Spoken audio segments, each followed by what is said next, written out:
Mm. Microphone check. Microphone check. Microphone check.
Hey y'all, welcome to the Devon A. Morris Unfiltered Call-In Show. Have a seat. Let's get ready. You have any questions? Come on, call in. Come on to that Discord channel. Do me a favor, get the unfiltered crew some finger snaps. We're ready to get started here. Mondays, 8 p.m. Every single Monday, we're here. I'm excited about it. Are you? Let's get this show started, y'all. The greatest Scrum show on earth. I'll see y'all soon. Enjoy.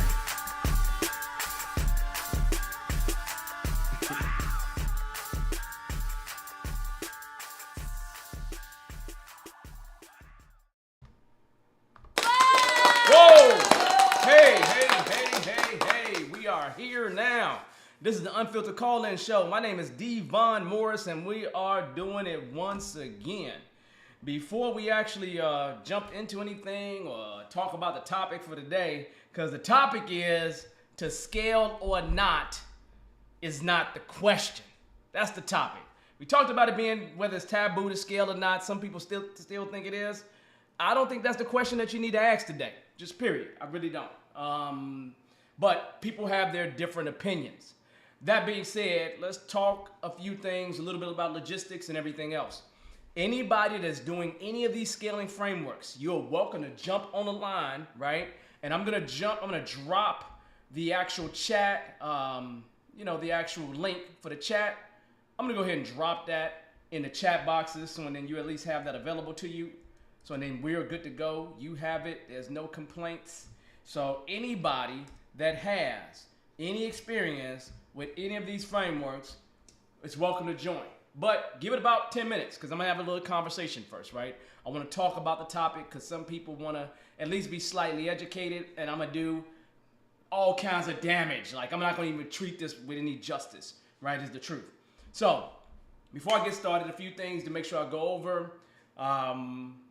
CSM class next week on Monday, and then the next classes will be in April sometime, like I think April 18th.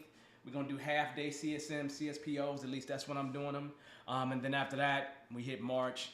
Just a few of those months where I'm trying to make sure I get this last daughter of mine out to college ultimately. So we've been going around visiting places, we've been doing things, so just busy, Another thing to tell you about.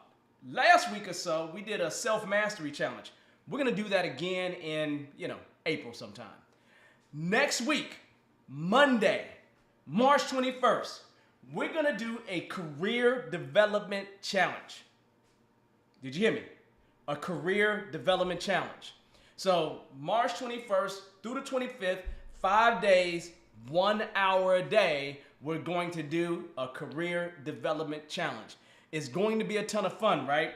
And I actually had something where I actually would like to show you. I'll pull it up. Well, I'll try to pull it up. We'll see. I'll pull it up real quick so you can at least see what I'm talking about. But that self-mastery challenge is going to actually be on the 21st through the 25th, so 5 days. So maybe that's the 24th. But we're going to talk about influencing others, being a great partner, job crafting, goal setting, and building self-esteem. Those are the topics that we will cover during that career development challenge. I want to call it car dev, but I'm going to call it career dev. So I think it's going to be career dev challenge, but career development challenge next week. So next week, 12 p.m. Central, each day next week. So we're going to be going through it. So be prepared for that. What else? That's pretty much it. Other than that, it's been a good start of the week for me. I got a little CSPO class that's happening now. Always doing a few classes here and there. This week, I am going to apply for a job. I done told everybody, I keep challenging myself. I'm gonna go through the process and make sure that I apply for a job. It's been a long time since I applied for a job, but I'm gonna apply for a job. I'm not saying Bearded Eagle is falling apart. Did you hear me? That's not saying that, right? But my boy, one of my friends sent me a whole job thing just trying to make sure I was okay. So I said, I'm gonna apply for that job. That's what I'm gonna do. So I'm gonna apply for a job. I'm gonna see if they're gonna give me the job. Anyway, I actually want to see what it takes to get a job, really. So then I can actually be a little bit better when I talk about career development, because a part of that is finding opportunities. So that will be amazing. That will be super great. I'm actually looking forward to that part too. So this is going to be a fun week for me. And then I gotta, go back up to Chicago, do just a few things, right? Don't be trying to, so I already see my boy Joe is telling me lots of jobs out there, but Joe ain't never tried to give me a job where he works at. He ain't never tried to give me a job where he works at. And we've been knowing each other since I first started training, like 2013. That's when I used to do a CSM training. I used to do a CSM training, right? And when I would talk about, I think it was Agile or something like that. I'd make sure I walk all the way to the other side of the room, and then I'd run across the other side to the other side. It's just me being dramatic, right? And so if anybody was a part of those first classes I was having, 2013, 2014, maybe even 2015, you would have seen me running across the room, because that's what I did. Don't hate, appreciate is the way that I look at it.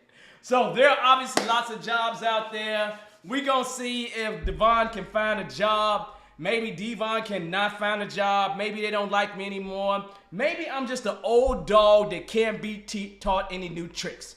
Maybe that's just what it is. I don't know, but we're going to figure that out. Other than that, everything else is fine. Everything else is golden. Everything else is good. So I'm actually looking forward to it. You know what, man? If it was for the right opportunity, I'd come in for free. How about that one? I come in for free, right? People can afford me. I'm not unaffordable. I just have some strong look. I know what I'm doing. Let's just talk about it like that. I know what I'm doing in terms of this Agile Scrum thing. I've been doing Agile Scrum since 2005, so I'm a little bit knowledgeable about it. At least I hope I am, and hopefully I remain that way. Especially since I read like a book a month, right, on this topic. So I haven't started a book in March.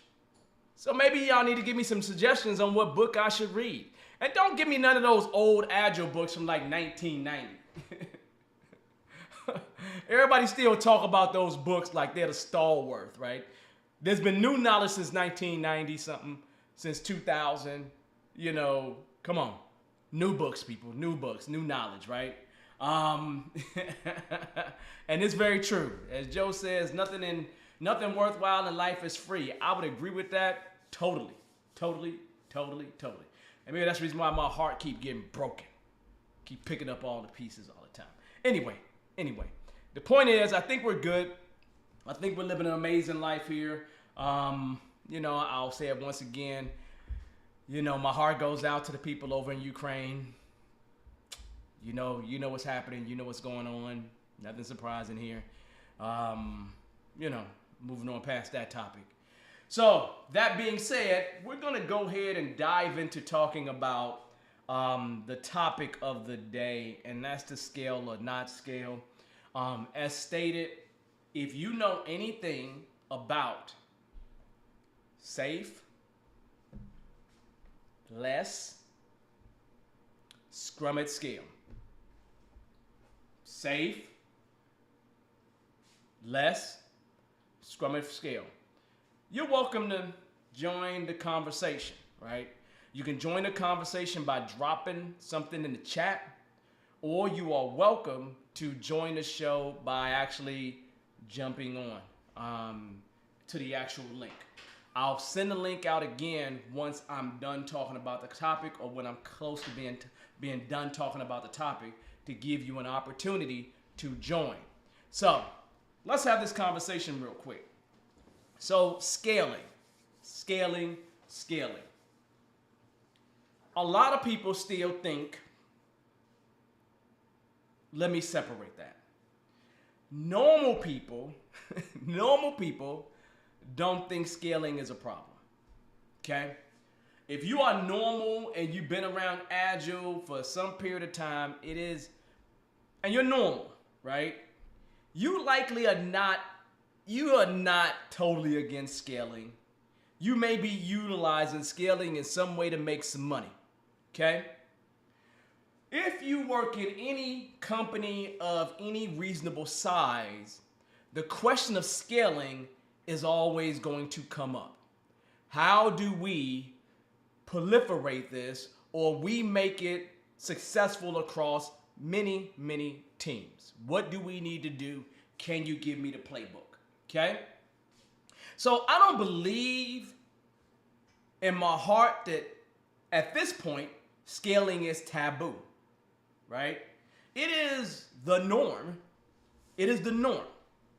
If I was to go out and look for scaling jobs that ask for some form of scaling, I'm probably going to see a 25 to 50% of them say something about scaling.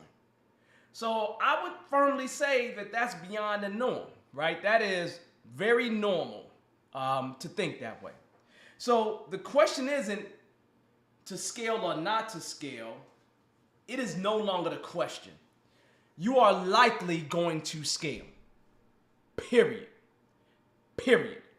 Before there was ever any scaling frameworks that existed.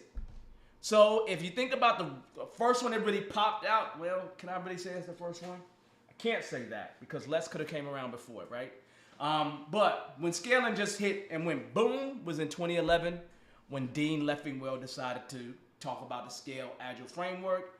Boom, it became a real topic, right? Now, here's the deal. No matter what company you're at, if you're a Scrum Master or somebody that's dealing with Scrum or Kanban or Agile of any kind, scaling will come up sooner or later when you have 3 or more teams, 2 or more teams, whatever it is going to come up later, okay? And what I will fundamentally say to you is that none of the scaling frameworks offer anything that wasn't available already, right? They may have their special names, they may have their core competencies or core values, or they may have certain principles, but the truth is, most of those things existed. So if you talk about lean portfolio management, it existed. It existed, right? Did you talk about, if you talk about a framework that existed that took a lot of these disparate practices together and packaged them, that didn't exist. That did not exist. And that's the beauty of the scaling frameworks. The beauty of the scaling frameworks is them packaging several of these things together to say, hey, here's a prescription or a framework, whatever you want to call it, on how to take this whole Agile concept and scale it across several teams. Allow several teams to collectively be productive when doing it. Does that make sense? Very, very, very serious, okay? Now, so that means, were we scaling prior? Yeah. I had a team that was 200 people, about 14 to 17 teams is what we had, right? So we've done scaling prior to these frameworks existing, right? Because if you worked in any company of any size, like a Google or Yahoo or Microsoft has been doing Scrum and Kanban and everything else long before 2011 or before we actually packaged it together, right? And so there was always books out there about scaling, right? The most popular one was probably from Dean Leffingwell, right? I remember being at USA and us getting Dean on a call so we can talk to him about scaling before SAFe came out, right? So realistically, there's no reason why you should be against scaling. Now, I'm going to tell you who's against scaling. Unfortunately, many of the Agile thought leaders are against scaling. Just are. They're just purists, right? And as a purist, I have that purism in my heart, right? But at the end of the day, here's the truth. I couldn't look at one of these frameworks that exist, not one of them, and complain about anything or any of the content that is in most of them, I guarantee you that I would have no problem with the individual practices that exist in them. I would guarantee you, maybe I may have a complaint about 10 to 20% of it, of the individual practices that exist, the individual things that have come from other places. I would use those things individually. So when I package them together, and just because they're not packaged perfectly, I'm not gonna say that it's a bad thing, okay? Not at all. I'm not of that belief whatsoever. Now, if you took my CSM class or my CSPO class, I have to be dogmatic with you because I'm teaching you to pass a test. I have to. I don't have a choice because you got to know things a certain way, and I can't get around that part, right? However, if I'm on the ground with the client, I'm way more flexible. I'm way more flexible. Why? Because I find that no matter what you do, you have to customize it to work for the client. So, I'm going to show you a couple pictures, talk about a few things when it comes to this whole scaling thing, and then we're going to move on. We're going to move on, and we're going to answer any questions and allow anybody who's worked with any of these frameworks to join me. I would love somebody to jump on the line and talk with me about this after I have this 5 to 10 minute conversation. It's only gonna take me 5 to 10 minutes to talk about it, right? And then join me and talk about your experience with it, seriously, right? So, here's the deal. Let's talk, all right? Big deal here. First and foremost, let's give all respect to those that have come before to help set this thing up. The signers of the Agile Manifesto, there was many people who had many experiences that have contributed to this, right? And so what I want to show you first to start off is the Scaled Agile Framework, or what many people will call SAFe, okay? Now, people got all their jokes about SAFe, but here's the one true statement.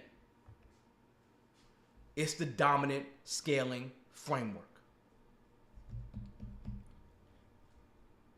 It's the dominant scaling framework, okay? I don't believe any other framework is touching SAFe still to this very day, and it became that way the moment it came out. The moment it came out. So you can go back to the first version of it, and it was more popular than anything that existed prior to it. So hats off to the creator, Dean Leffingwell, for that. And the truth is, I was reading Dean's books prior to him having the scaling framework. So I get it. You know, I get the statement that I have a problem with Dean not giving, you know, any credit to the Scrum guide, Agile in general. You know, hey, it is what it is. But I would say to you really simply, none of these guys have given Dean any respect either, okay? None of these guys that have given Dean any respect either, right? So anybody that's joining us, I'm gonna put you in the green room and we can have a conversation. So just know I'm coming to you. Let me finish this conversation and we can talk, okay? So when it comes to SAFe, really SAFe it's great. Now, have I personally seen it work on everything? No, I have not, right? Have I seen a lot of bad? Yes, I have, right? But everything that's in SAFe, I like. So if you look at this SAFe 5.1, right? And if I go down one side of this, right? I'm gonna try to make my adapter isn't acting right, so I'm gonna make this big, even though it may go back smaller, right? So I'm making it big for you for a moment. But if it just breaks out, just know that I told you because my adapter's not working. But if you look here, what's wrong with organizational agility? What's wrong with lean portfolio management, enterprise solution delivery, agile product delivery? You just look on that one side, team and technical agility, right? Continuous learning culture, like building a learning organization. And here's the thing about SAFe. SAFe has 4 configurations. This right here is the full configuration of SAFe, period. There are 4 configurations, okay? And you can go to SAFe website and see all this stuff. There's nothing, all this stuff is publicly available. Don't hide from it. Go learn about it, right? And so as I look, I know that there's a portfolio configuration. You can see that at the very top. There's a large solution. You can see that kind of right below the portfolio, right? There's the essential stuff. And then there's the whole kit and caboodle. There's the big whole thing. But look at some of the stuff that's in the essential. You got Scrum. I don't have no complaints about Scrum. You got XP, Kanban. I don't have no complaints about that. Design thinking, no complaints whatsoever. Continuous delivery, building a pipeline for continuous delivery. Nothing wrong with that. That's something we always try to teach. That's something we always try to do. There's nothing surprising about anything that he is displaying right here with the essential stuff. DevOps, what's wrong with that, right? You think about building in quality. That comes straight out of Lean. That comes straight out of Lean. What about having context around a solution? Now, 6-week product increments, I might complain about, right? I may complain about that. But when I look at everything else, I only can complain about 10, 20% of it. That's all I can really do. I can't really complain, right? I see a Scrum Master. I see a product owner. I see developers or whatever it's called. I even see a release train engineer. They work at a certain level. I even see solution train engineers. They work at a level above that at the large solution, right? So when I start looking at having a systems architect, all these different things for me are absolutely critical and important. But here's the deal. The truth of the matter is, if I look at SAFe for what it is, they describe SAFe as being there to enable business agility. That is required for enterprises to compete and thrive in a digital age. That is what SAFe is all about. Now, my statement is clearly this. If you don't know anything about SAFe, if you're against SAFe, that's cool. You got the right to your opinion. You really, really do. But I'm going to tell you right now, I'm not against it. I'm not against it. I'm a certified Scrum trainer. I support it wholeheartedly. I tried to take the SAFe class back with Dean back in 2013, 2014. I had a schedule to take it with him, and I couldn't take it because I had to go do some work at Motorola. Literally, that's what happened, right? And so I didn't take it. I'm not SAFe certified or anything like that, right? I can't say that I promote the scaling frameworks. I don't support just one. Use whatever the best thing is that you can use. I always say pick the tool that works right for you. So to really round this out, to talk about it a little bit more about SAFe so we're on the same page. I told you SAFe was created by Dean Leffingwell. Look at him. He's right in the corner. He looks like a nice guy. He's amazing. I think he's pretty nice. I have not met Dean, but I talked to him on the phone when I was at USAA, and there was nothing that he said that was strange or weird. It was great. SAFe has a lot of certifications. It has a lot of roles that they can train you to do, right? So you got change analysts. You look all around here. You see a little bit of everything, ranging from training C-level executives to advanced scrum masters, software developers, right? Engineers, architects, lots of different types of training to help you work within that environment. And then they have literally 7 core competencies, I want to say. I don't know the exact words for it.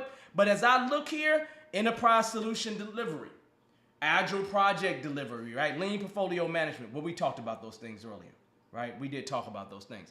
But they have 7 core principles of values that I don't have displayed here, that if you actually go to their website, you will see them. You will see them. It's like on the first or second page of the website, right?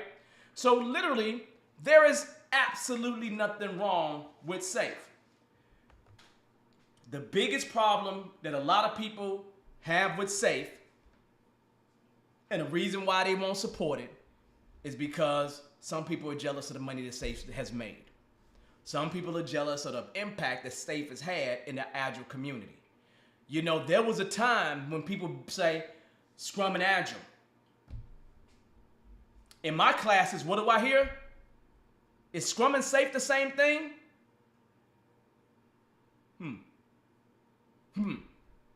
You understand where I'm coming from? Is Scrum and SAFe the same thing? Right?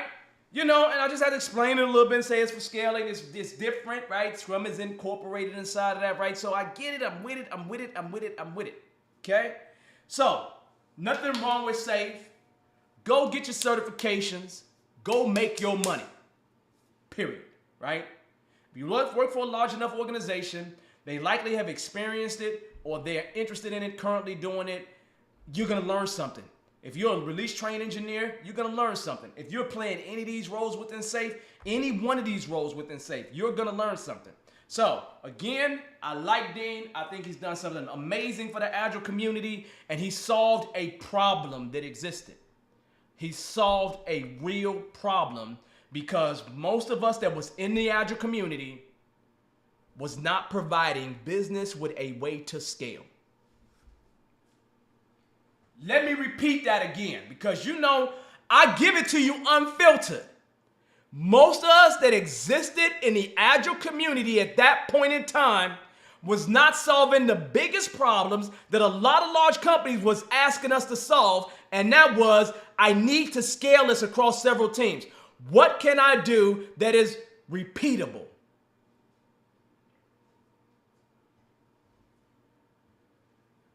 Dean came in, locked it, made it happen. Okay? Nothing against that. Nothing against that, right? If you have been involved with SAFe or you're involved with SAFe, look, I don't care what your opinion is about it. Just write the word SAFe in the chat for me so I can see who has been involved with SAFe to some degree, right? So, again, you know, it's amazing. I got Joe writing a whole paragraph here for me. He's saying that SAFe cannot work without leadership support, right? I don't think any of these things can work very, very well without leadership support. So I agree with Joe, but if you go take any of the other scaling frameworks, can they work without leadership support? Probably not, right? So I'm not gonna hurt SAFe for that one. You know, I'm really not gonna down it for that one. But, hey, he came in and solved the problem. Realistically, that's what he did. Now I want to talk about a couple other things here because there may be some other scaling frameworks that you haven't heard about. Now, the next one I'm going to talk about is LESS. LESS stands for Large Scale Scrum. Now, again, do I agree with everything here? No. But take a look here.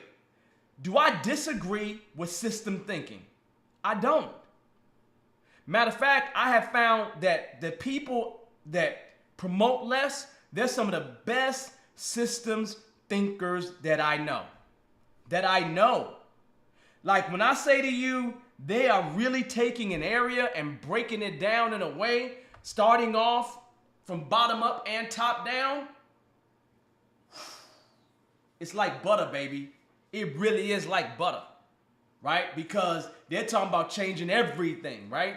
So you can truly deliver faster, more efficiently, and everything else, right? So LESS offers something that I think is really amazing that I absolutely love, right? But you think about coaching, adoption, right? You think continuous improvement, a product owner team, right? You know, let's see, requirements areas, you know, finding ways to pull management in, figuring out the role of management. You think about the basics of Scrum, sprint reviews, retrospectives, kind of what's going to happen in the next sprint. Literally, when you think about LESS, I don't have any complaints. The thing that I will say to you about LESS is that it kind of operates in two different frameworks. You have one for 8 teams or less, and you have something for when teams get bigger than that. You know, I can tell you that, okay? So, great. LESS is also amazing. It is super amazing. Now, here's the deal. LESS was created by Craig Larman and Bas Vodey, right?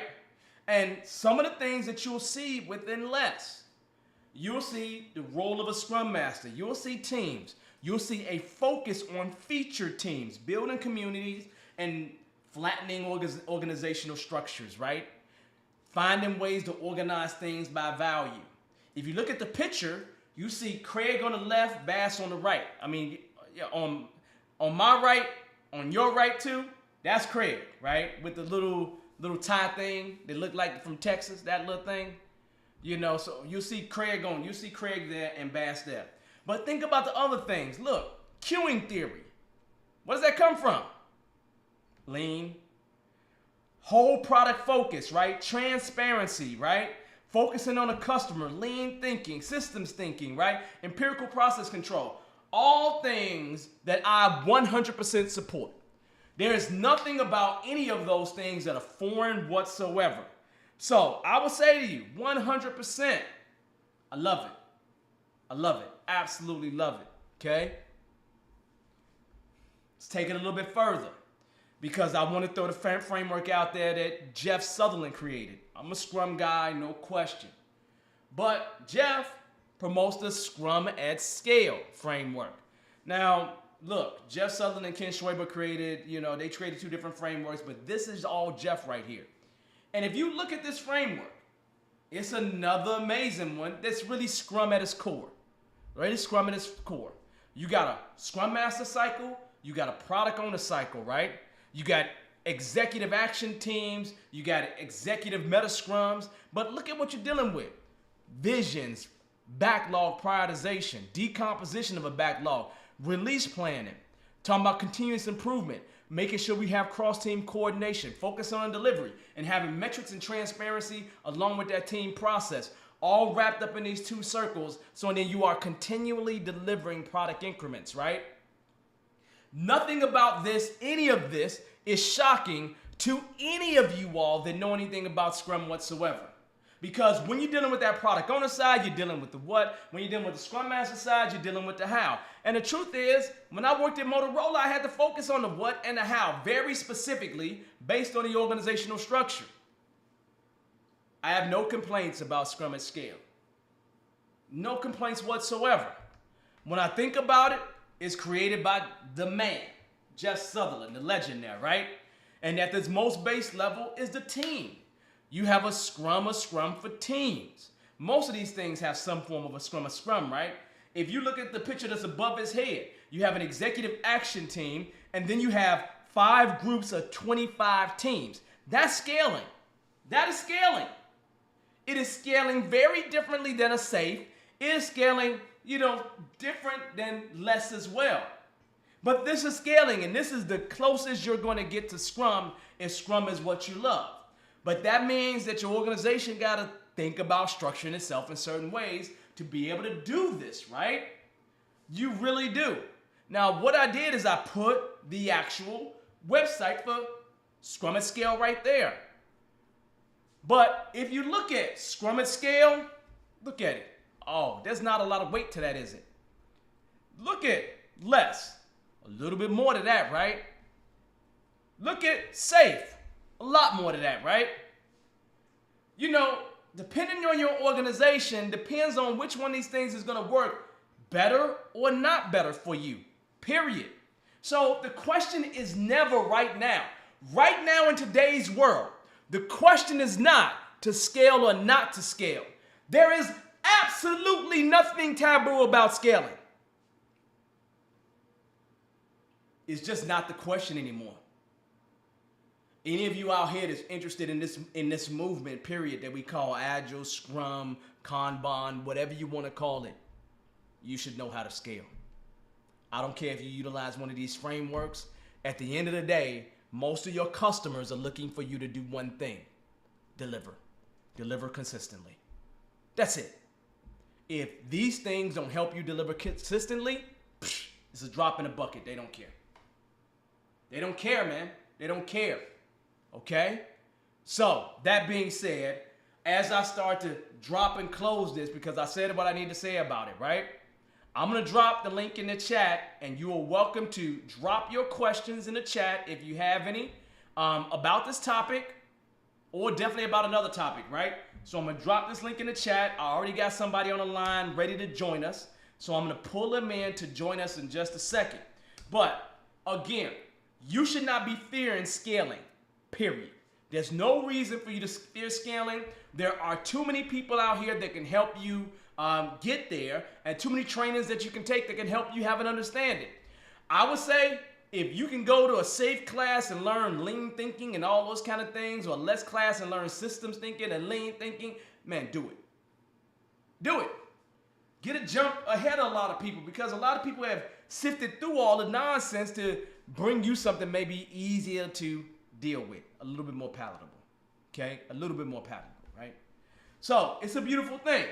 So on that note, I'm gonna go ahead and bring in one of our guests to the show so they can join us and just be down with us here for just a moment, and we'll talk about whatever question that they have.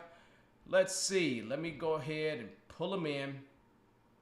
Let's add you and assign you to our user here. Nick, I know you can hear me. How you doing, man? I can't hear you. You have muted yourself. You got to unmute yourself. Whatever that background it is, you look like you walking on the moon, man. That's pretty nice. I'm like, whoa, wait a minute now. That's an interesting background. Let's see. I still don't hear you yet. Almost. The guest has to unmute themselves, has muted themselves. You just got to unmute yourself, my friend. That's all you need to do.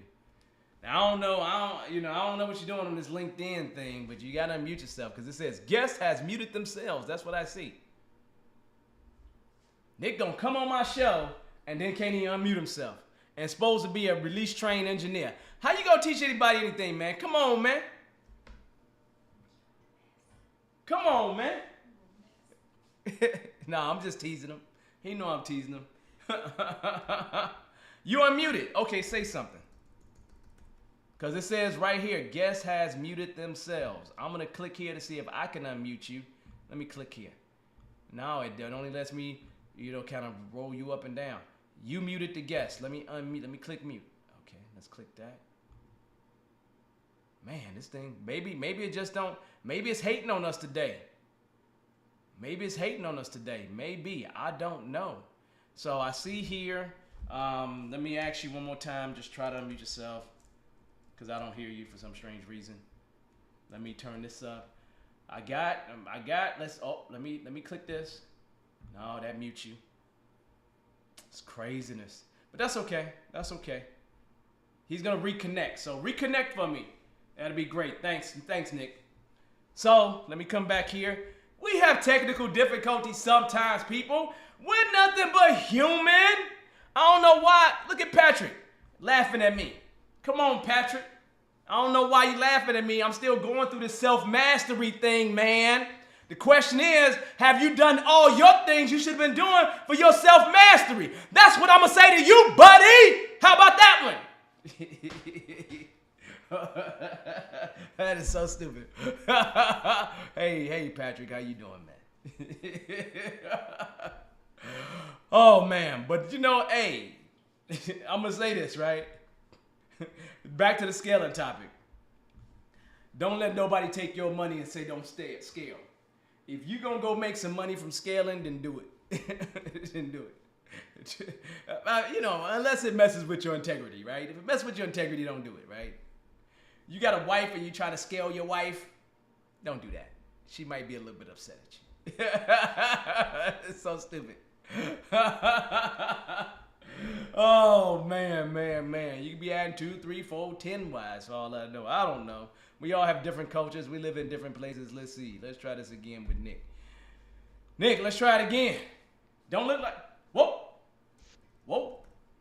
Oh, I heard something. Can you hear me? I heard something. All Look at that. How you doing, brother? How's it going? I have no idea what was going on. That's okay, man. That's okay. Doing good. How's everybody doing? I haven't seen you for a little bit since our last class. That's okay. I'm doing fine. I'm always doing amazing. Tell me what's going on with you. Well, I've been trying to get into Scrum for a while. I got the certifications a while back, and I've been kind of bouncing around from company to company. Because of my background, it's been a little bit hard. Yeah. But what I've noticed with companies that I've been working with that embrace Agile or Scrum, everybody's looking for a rule book of exactly what to do and how to do it and how it can apply to every little situation they've got. Yeah. And what I got from your courses and just in general thinking is people need to embrace the entire concept and stop looking for rules and start looking for more like guides, and start like embracing the whole theory behind it.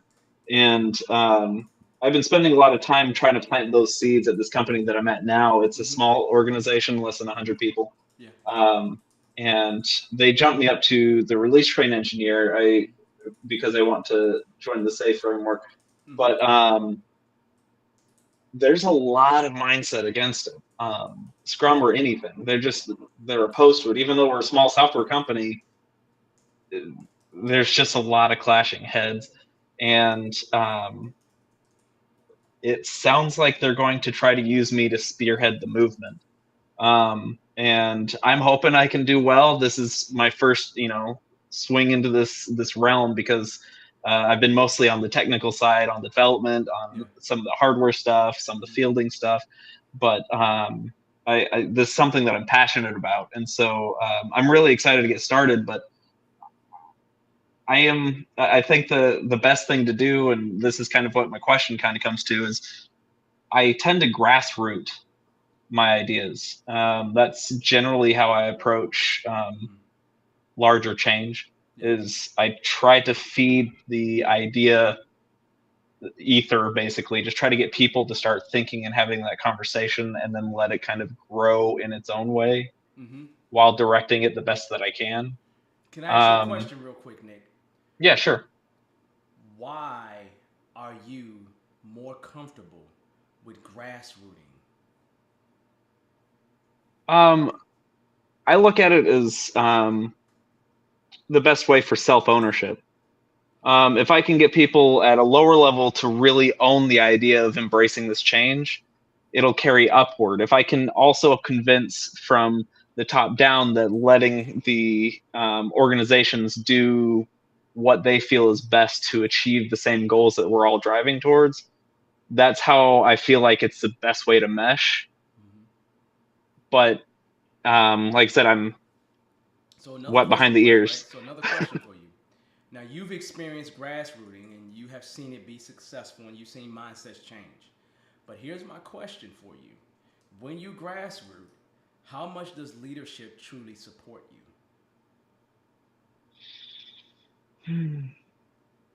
Yeah, well, and that's been my struggle, is that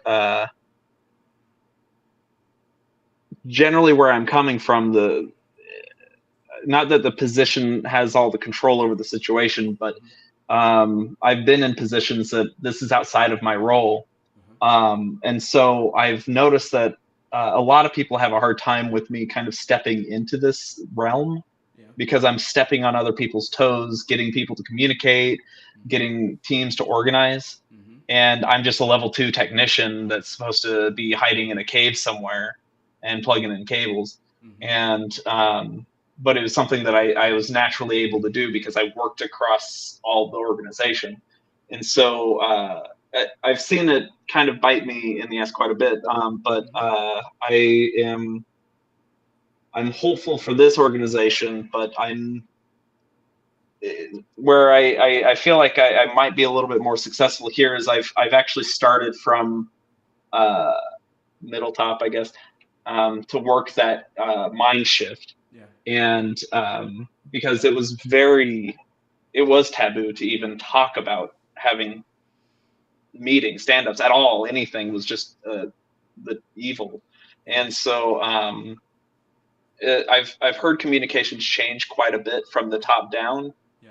And now stepping into this role in a few weeks, I'm hoping that because it's my position, I can also kind of, while also trying to get people to do the things themselves, I can also kind of dictate some of the change as Mm-hmm. well, Now if that here's the makes sense. question, right? Somebody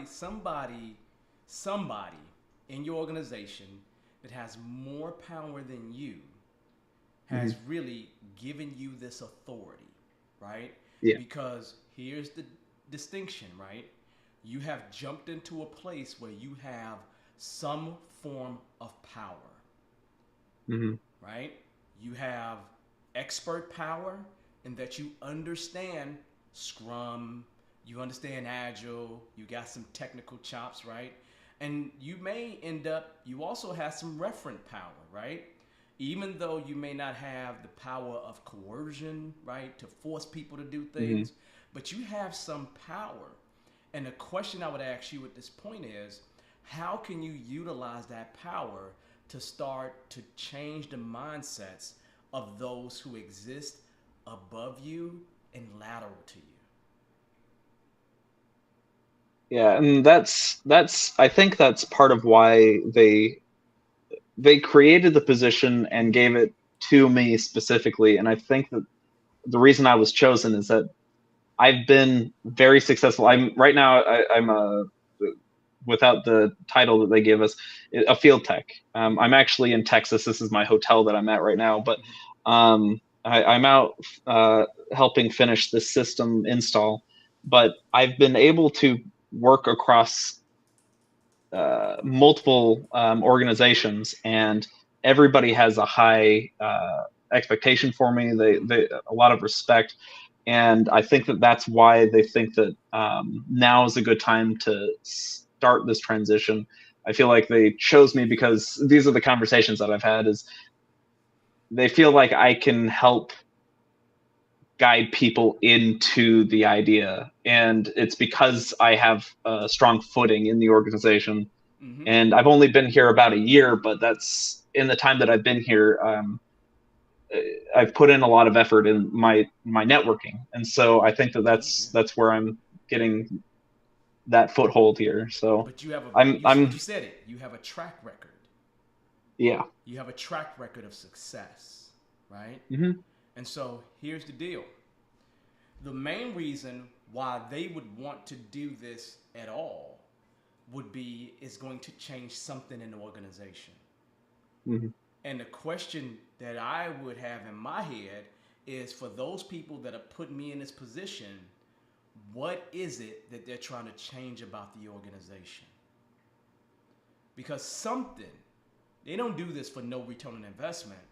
They do Sure. this because they want some end result to come from the other side, and you have been anointed to help get to that end result. Hmm. Now, what you have to be careful about is sometimes you can end up putting yourself in a position where you can end up being a sacrificial lamb. Yeah. Now, I don't know if you want to do that. I have been a sacrificial lamb before. And when Hmm. I took my class with Ken Schwaber, he said a dead scrum master is no good to anybody.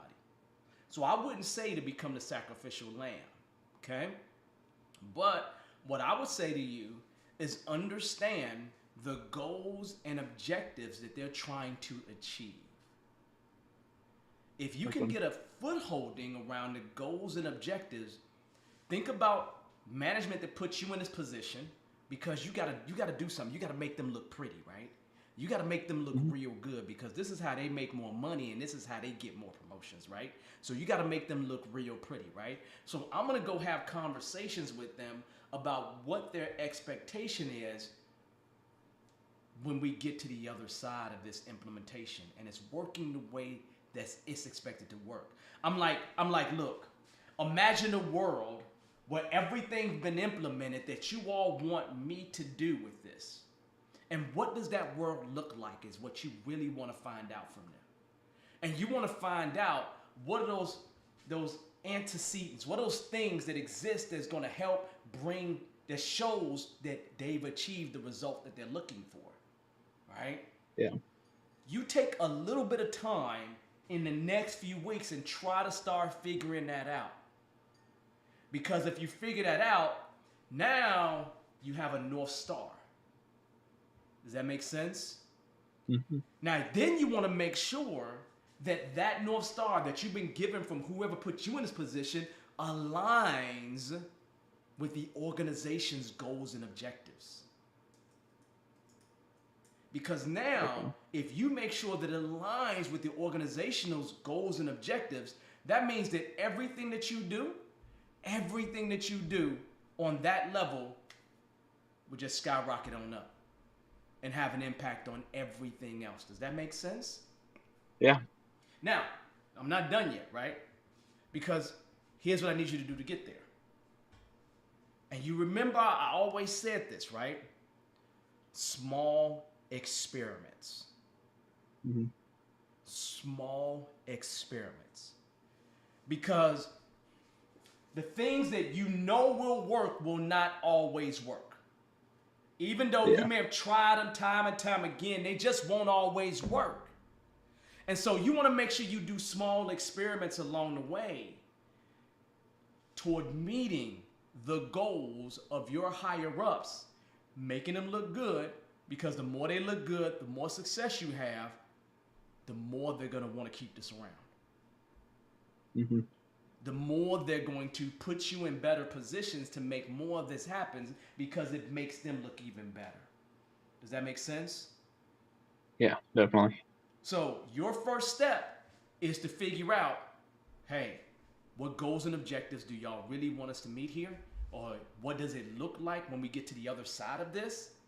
And then small experiments to get yourself there, to get the organization there is what you want to do, Nick, right? This keeps you from getting fired immediately. Yeah. Seriously, I'm not joking, right? Yeah. And it's hard to get you fired when you're doing things that meet their goals and their objectives, right? Because you're making them look good inch by inch. And they're going to want to see more of that and have more of that. So you want to make sure you do that. And look, I agree with grassroots, keep doing that. But the grassroots don't win. Don't win. You are always dealing with a behemoth when you're dealing with management. And I hate to make the comparison, but it's like the Russian forces against Ukraine. They can actually come and annihilate y'all immediately. Leadership can do that. One leader can annihilate this entire movement. Yeah. Pick the right leader, they can do it. So you need to get enough success happening across the board so then it's easy breezy and they have no reason to get rid of it. Does that make sense? Yeah.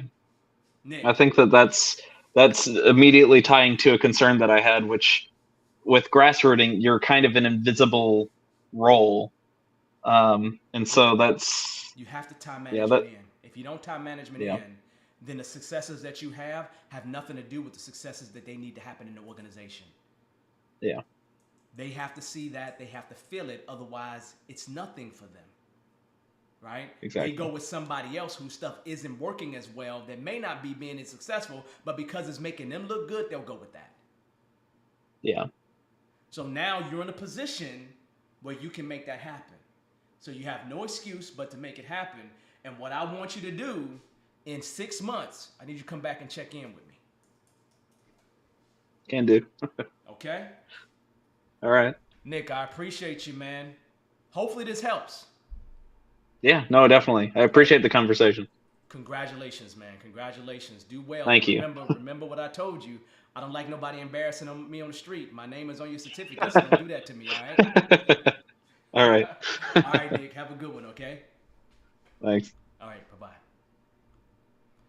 All right, y'all. We're going to go ahead and we're going to move on. We have one other person that's going to join us. We have a little bit of time, so let's go ahead and bring them in as we speak right now. So let's see. They went away on me. Jermaine, you were there. Let's try. Can you hear me? I can hear you. How you doing, brother? Hey, how you doing? Man, I'm amazing, man. How about yourself? Oh, I'm blessed. Blessed, good. Yeah, I've been trying to get back on the calls for a minute now. Okay. Been away for a while. If this is not the appropriate venue to ask this question, let me know. Okay.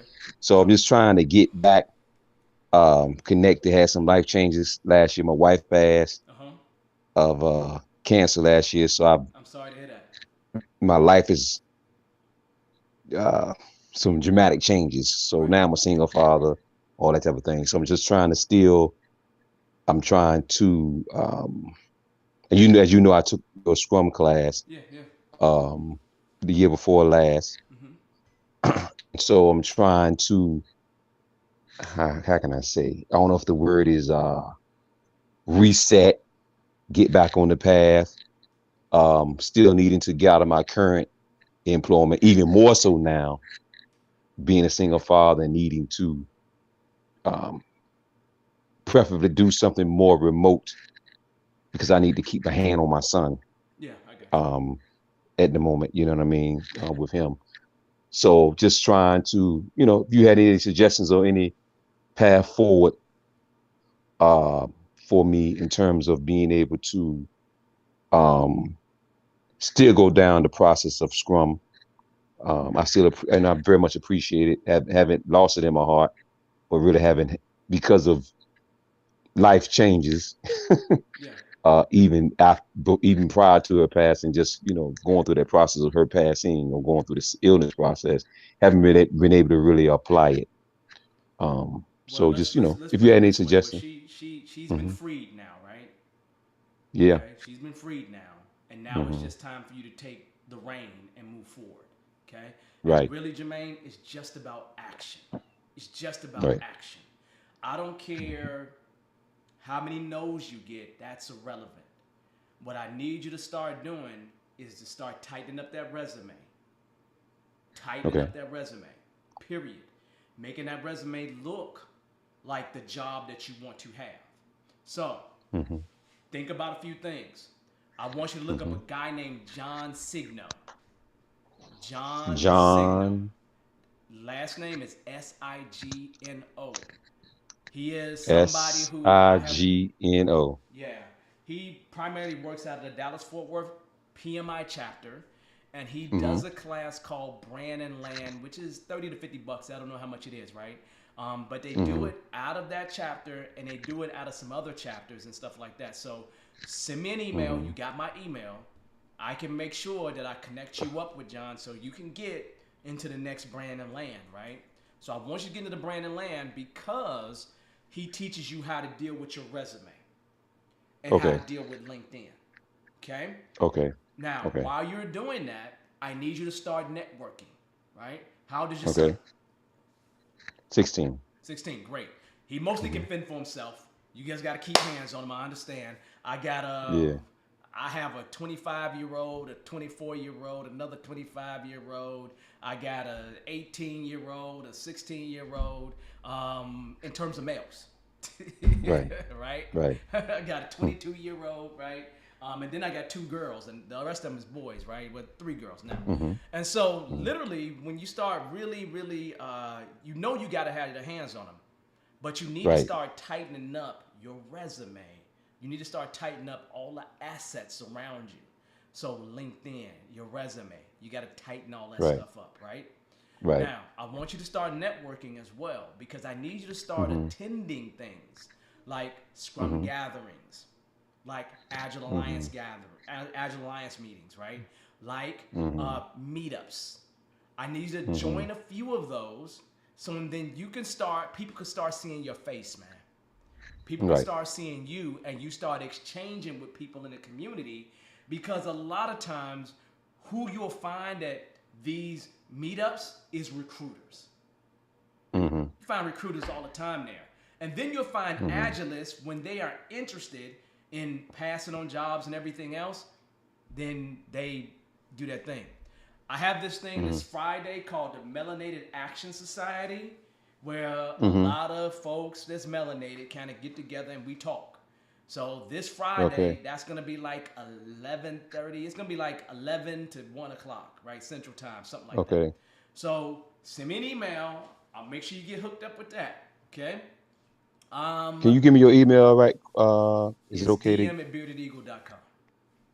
Yeah, DM DM at at beardedeagle.com. beardeagle.com? Yes, send me an email, man. Okay. Yeah, send me an email, right? Okay. Um, and then once you get those assets together, man, then I want you to pick only remote jobs, pick only those jobs that you love, and start applying for those jobs.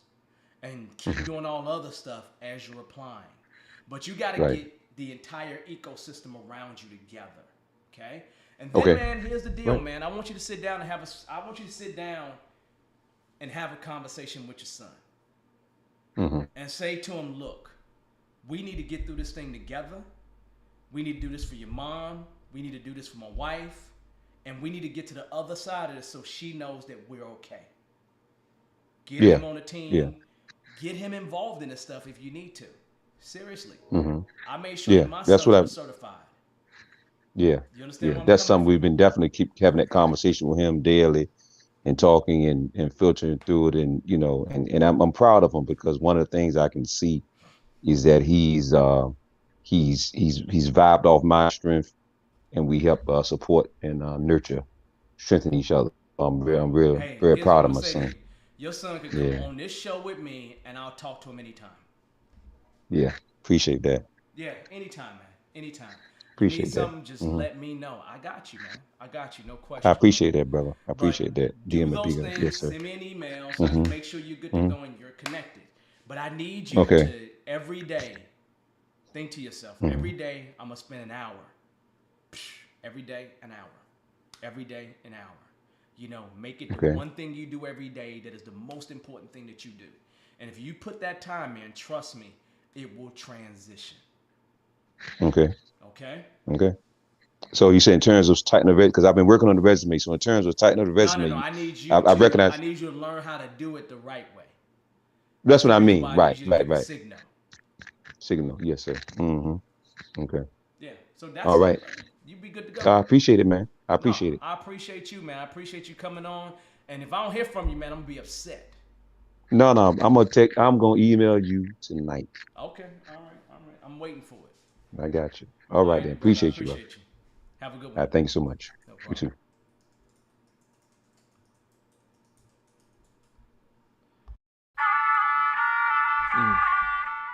I started, I went ahead and shut it down like I was shutting down a show yet. So restarting it. I'm going to say to everybody, this has been a great show. We have talked about scaling. We've done some great things. We talked with Brother Jermaine. We talked with Nick. I had Joe Shaw. I see Patrick in the house. Nobody said hi to me. So before you leave, please throw in the chat, say hi to me or something. I haven't heard from the normal people I hear from. I'm not hearing from, so I'm a little bit upset. So if you're here, you're on, say hi. Give me a smiley face. Do something for me. Next week, we are actually going to have the challenge, the Career Development Challenge. May 21st, that Monday, all the way through that Friday. That's what we're doing. I'm flying back here to make sure that I do that, right? So know that's happening, okay? Also, know, if you haven't subscribed to the YouTube, if you have not subscribed to the YouTube, please subscribe to my channel on YouTube so you know when this is happening. You know when it's going down. I need for you to know that it's going down. I need to get that subscription count up to 500 maybe. We only at about 450. So we need to get up to 500. I need to get to 1,000 by the end of the year. We'll reach that. We'll reach that, no question. So all you folks on LinkedIn, join me over there. Make sure you subscribe. If you have not subscribed, subscribe. Look, Yvonne, good luck on your interview. Good luck on that interview. Knock it out. Come back here. Tell me you got the job. You understand? Patrick, it's always been a pleasure. It always is a pleasure. For all of that, welcome, welcome, welcome. I don't see nobody saying what's up to me from LinkedIn. That's okay, no problem. All right, so on that note, it is past our time, people. It is always a pleasure. I will see you next week, same time, same time. So be there. Enjoy the rest of your week. Peace, everybody. I'll see you there.